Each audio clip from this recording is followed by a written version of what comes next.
an honourable house, the decorum must be restored. And if you cannot behave yourself in an honourable fashion, you do not belong in the servant public parliament of South Africa.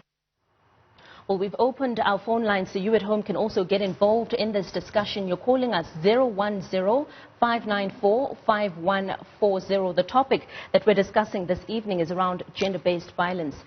Sis Brenda, I think I'll start with you. I remember covering, the hashtag Total Shutdown March. I think it was about 2 years ago now. Yeah. And you were at the forefront actually reading the demands out to the president. Yeah. When you see this type of behavior, what's your reaction? I'm not shocked. I'm disappointed that you would use that house to trivialize the work that is being done on a daily basis by many South Africans, right? Especially you as Parliament, when in 2019 you had a joint sitting of Parliament to address the issue of gender-based violence. You stood up and told South Africa about how important it is, how we must all rally behind the President to ensure that we eradicate and eliminate gender-based violence and femicide, right? So really, in hardly 6 months, this is what we see. You are actually saying, you are giving us the middle finger as Africans, that in fact we were posturing at that time when you had that debate. We were posturing, and we think it's just politics for us to say these things because we think society expects us to say these things, but deep down we don't mean it. We don't mean anything that we say, right? We can throw around words, we can show our manhood, our masculinity, and hyper-masculinity that presented itself yesterday in Parliament and even at the SONA. That's what we are all about, and we must clap and cheer because 2 bulls were in the kraal and the better one must win. Because you talk about gender-based violence, it's not an issue for us. Yeah. We will tell you, because we've got control over women, we will tell you when they should be angry, we will tell you when they should raise their issues. And in fact, what you have done with everything that has been happening yesterday is that you have actually confirmed every time when women raise issues of gender-based violence, they talk about their rape and they're not believed. It's exactly what you did yesterday. That you would literally protect the information that you have known for so long about an individual that they are an abuser. You kept it to yourself and waited for a time that you think it's appropriate and opportune for you to say it, because what then happens is we will keep on doubting and disbelieving women, because the men like Rams and the rest of them will never, ever tell us about who are the men who are perpetrators, but they can tell you about the women who are abused, but they can never tell you who are the men. And well, that's what is happening. I want to bring you into the conversation because hashtag Not In My Name works to include men and the conversations around, gender-based violence. And so when we see this type of behavior in Parliament, what is your movement's reaction? First of all, this is very dangerous and reckless, what Mama Bolo has done. When you look at removing a victim from an abusive environment, you have to look at their safety plan. So say what he's saying holds weight, maybe Sheikh Mwanabatu, he's telling the truth. But now he did not act in the best interest of the victim because, like Mama just said, the timing in itself was completely incorrect. It was wrong. And if he was truly worried about the safety, he could have done this in so many different ways. There are procedures that need to be followed before you start accusing people of abusing. For instance, in our organization, you have to fill out a case requirement form, which says we need your case number, investigating officer's number, and all other details that are linked to your case.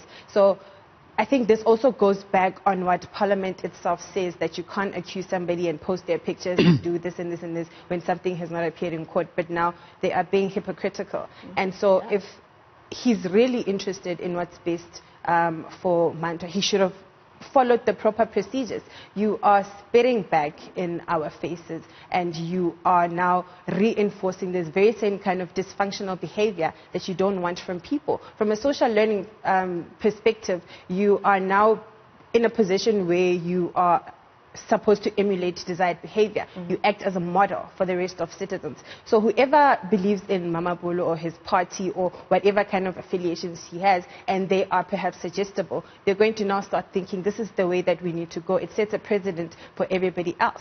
How are you then going to come and say you're suing Sbanibani because they didn't wait for their perpetrator to go to court? Mara, you allow it in Parliament. Is that really also the kind of environment that you want to expose certain things like this? So we always encourage that before you even start making certain allegations that you can't then retract privately because now he has to pay 2 million rand. You need to be sure of your story, and he seems very adamant, which is very surprising because now it's like you're forcing somebody to say, this is what happened to me. She is suing you. Why are you still now continuing with your case, even if you're telling the truth?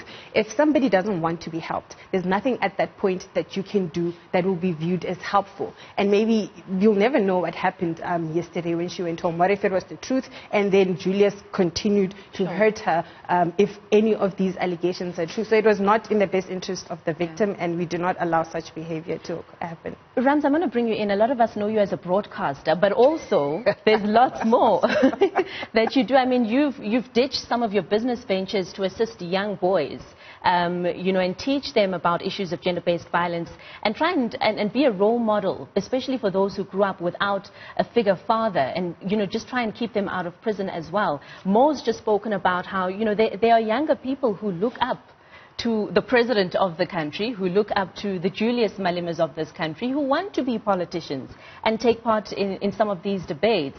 As someone who deals with young men and young people, what is your take? Well, actually, I want to say to Mo, whatever happened in Parliament yesterday was not about Mantwa or Nomazizi, may his soul rest in peace.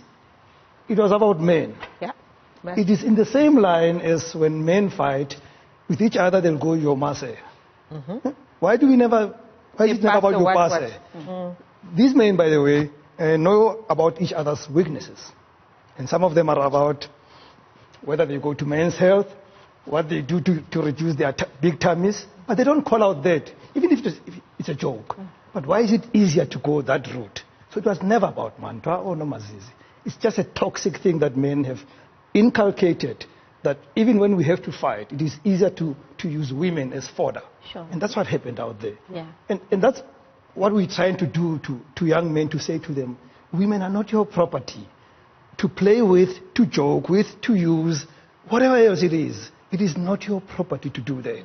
And what happened in that house, which is supposed to be a home for lawmakers, now, a day before the president was making the sonar, and then yesterday is supposed to be the debate. I'm going to ask everybody in this studio, anybody watching us, do we know if anybody raised the issue of girls being raped by teachers at school?